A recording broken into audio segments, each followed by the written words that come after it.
자, 좋은 아침입니다. 우리 기도하시면서 체프 시작하겠습니다. 하나님 아버지 감사합니다. 새해 새 아침을 주셔서 이렇게 오늘 하나님 앞에 또 체풀로 영광 돌리면서 하루를 시작합니다. 날마다 하나님의 말씀으로 나를 살펴보게 하시고 나를 통한 하나님의 그 계획과 선하심들을 깨닫고 순종하며 그렇게 하루하루를 살아갈 수 있도록 지혜와 용기와 믿음을 더하여 주옵소서. 감사하며 예수님의 이름으로 기도하옵나이다. 아멘. 자, 오늘 우리에게 주신 하나님의 말씀은 창세기 16장 1절부터 3절까지의 말씀 제가 봉독해 올리겠습니다. 아브라함이 아내 사레는 출산하지 못하였고 그에게 한 여종이 있으니 애굽 사람이요 이름은 하갈이라. 사레가 아브라함에게 이르되 여호와께서 내 출산을 허락하지 아니하셨으니 원하건대 내 여종에게로 들어가라. 내가 혹 그로 말미암아 자녀를 얻을까 하노라 하매 아브라함이 사레의 말을 들으니라.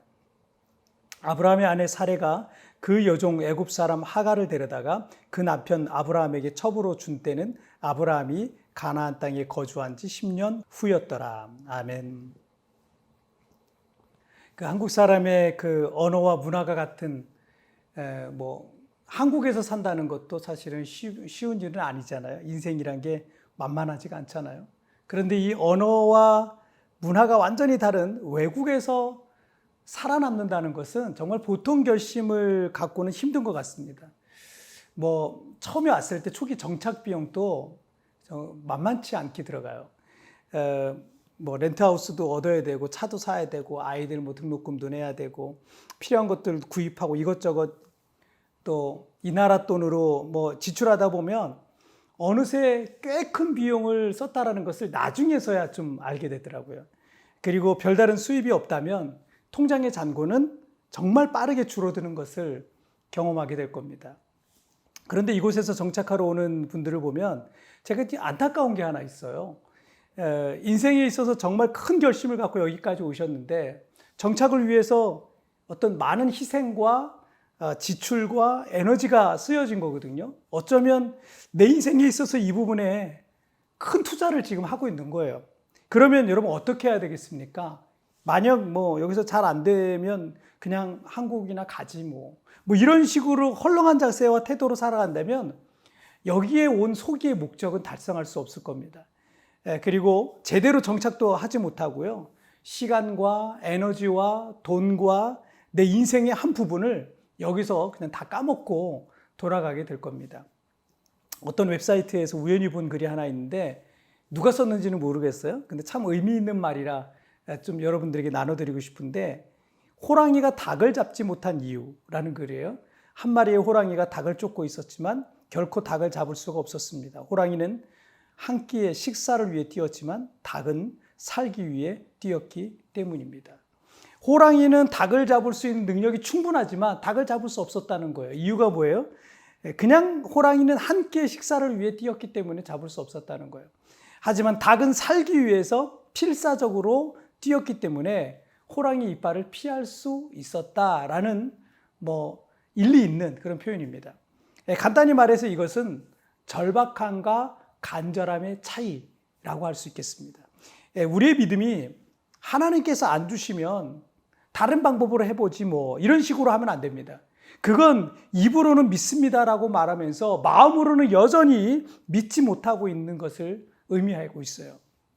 아브라함이 하나님 앞에 부름받고 하나님의 언약의 말씀을 받았던 것이 그의 나이 75세 때였어요. 그리고 그는 하나님의 말씀을 믿고 가나안 땅으로 이동해서 살아가는데 10년이 지나도록 사라가 임신하지 못한 겁니다. 나이가 들어갈수록 불안한 마음도 커져가고 10년 동안 지켜왔던 믿음도 흔들려 갔습니다. 그래서 아브라함의 처 사라는 남편에게 다른 대안을 제시하고 있는 거예요. 2절입니다. 사레가 아브라함에게 이르되 여호와께서 내 출산을 허락하지 아니하셨으니 원하건대 내 여종에게 들어가라. 내가 혹 그로 말미암아 자녀를 얻을까 하노라 하매 아브라함이 사레의 말을 들으니라. 이 당시 고대 사회에서 본부인이 아이를 낳지 못해서 대를 이을 수 없을 경우에는 그 본부인의 그 몸종이 남편과 사이에서 대신 아이를 낳아주잖아요. 그러면 그 아이를 본부인의 아이로 받아들이는 그런 관습이 있었어요. 사라가 아브라함에게 제시한 대안은 이런 관습에 따른 것이었습니다. 여러분, 하나님 외에 뭔가 믿을 만한 배경이 있는 사람은 지금의 상황에서 어떤 치열함과 간절함과 절박함은 떨어질 수밖에 없어요. 하지만 다른 대안이 없는 사람은요, 믿음으로 승부를 봅니다. 왜냐하면 다른 대안이 없으니까. 하나님의 전능하심과 능력만을 신뢰하면서 믿음으로 모든 일들을, 모든 문제를 돌파해 나가고 그 장애물과 같은 인생의 담도 믿음으로 뛰어넘을 수 있는 그런 경험들을 하게 되는 거예요. 왜냐하면 그 길밖에 없으니까. 그리고 이 사라와 아브라함의 이런 잘못된 선택은요, 혹독한 부작용을 갖고 와요. 사라와 하갈의 다툼이 일어나고요, 아브라함과 사라의 갈등이 또 일어나고요, 또 하갈이 집에서 도망치게 되는 가정 안에 큰 풍파가 일어나게 되는 거죠. 그리고 후에 하갈이 낳은 이스마엘은 대대로 이스라엘의 대적이 돼서 지금 4,000년 가까이 지난 지금까지도 정치적으로 종교적으로 지금 이스라엘과는 적대적인 관계에 놓여 있게 되죠. 여러분, 일이 잘 진행되지 않고 빨리 성공할 수 없다고 해서 정직하지 않은 방법이라든지 편법이나 불법과 거짓과 같은 다른 대안으로 시도하다가는요, 나중에는 그것이 항상 더 큰 문제를 가져옵니다. 더 큰 부작용을 가져와서 후회하게 될 날이 오게 되는 거예요. 여러분, 다른 대안 찾지 마십시오. 나는 우리가 우직하게 하나님을 믿었으면 좋겠어요. 하나님은 그 믿음을 절대로 실망시키지 않으실 겁니다. 여러분, 좀 더디더라도 믿음으로 도전하십시오. 진짜 믿음은 인내하는 믿음, 끝까지 변함없이 흔들리지 않고 끝까지 믿는 믿음이 진짜 믿음인 것입니다. 자, 우리 찬양 같이 드리도록 하겠습니다. 주님, 제 마음이 너무 둔해서 주님을 볼 수 없습니다. 이 땅에 속하여 이 땅만 보다가 주님 손을 놓쳤습니다. 나는 나그네로 왔는데 왜 주저앉게 되었나. 나는 정직인데 언제부터 내 삶의 주인이 되어버렸나.